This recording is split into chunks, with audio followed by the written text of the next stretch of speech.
po sa ating display kanina pinakita natin. At saka si Crafting and Building 09 Games, hello sabi niya. Kay Jared Flores, Tamo Umiitan, Kunyang Life, Punong Support, si J Punong po ito. Thank you sa jacket. Exit na muna ako, ikot muna ako sa mga ka-team natin, sabi niya. At saka sa inyo po lahat ng nandyan na nakasuporto po kayo sa ating live. Salamat. Ay sakto na lang po natin ng 6 o'clock ang ating live telecast para po kumbaga para may may makapag say goodbye na tayo dun for today sa live streaming. Nasakto naka 6 hours na tayo. Salamat sa mga nandiyan pa rin na nanonood. Later on yan, ang gagawin natin ay ta-transform na natin ang ating showcase na si Slipstream. Si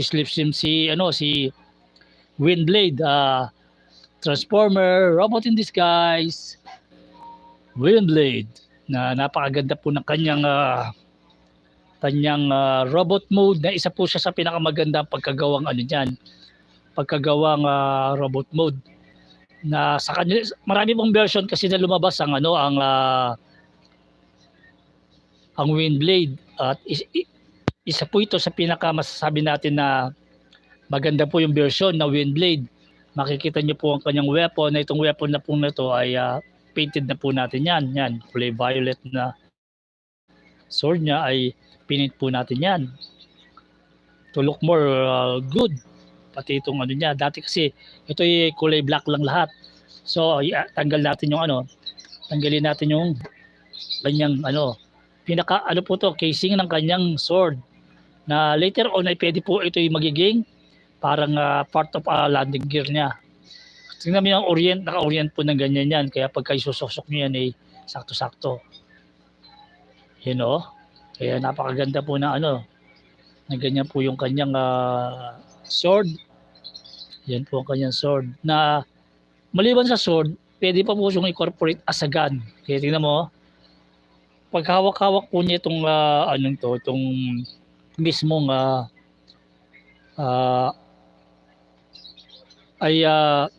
bistulang pa po itong gun ng kanyang orientation. Yan parang gun pa siya. Kaya maraming playability sa kanya po, yan So let's look for his medyo stiff kanyang close details yan. Kaya painted na po yan. Maraming katulad yung mga blue niyan, yung blue tsaka yung silver doon ay painted na po yan. Yung mga blue parts na although meron na pong talagang paint chip. Ganyan po talaga nangyayari pagka yung palaging tinatamaan na part ay talagang kakaroon ng paint chip yan pagka na-paint po. Pero dito napakaganda po ang pagkabanat ng kanyang paint. Nakita niyo po yung kanyang kombinasyon na may gold. Dahil ang buong yung buong yan ay buong red yan. Buong red ang kulay po niyan. Tapos may silver pa ron. Yung nilagay po natin yan. Yung mga nakikita niyo may excess na pinturang yan, ay mga paint po yan. Mga paint yan. Ito katulad to color to. Dating red lang yan. Ngayon nilagyan natin ng blue. Pati rito, blue, silver. Dahil dati wala yan. Plain lang na yan, black. At dito sa likod rin, yan, nilagyan natin ng black. Itong mga black na yan, dati, plain na lang yan, it's plain na red. Kaya pati dito, yan, nakita niyo yan, ito sa lining niyan, napakahirap nilagyan yan.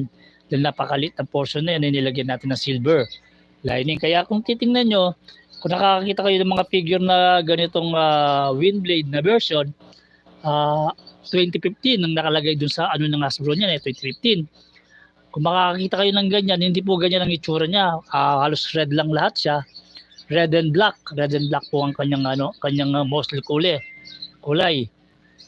Pero ngayon po dahil ni-repaint natin, so nagkaroon po ng contrast yung kanyang mga kulay. Kaya yan, ngayon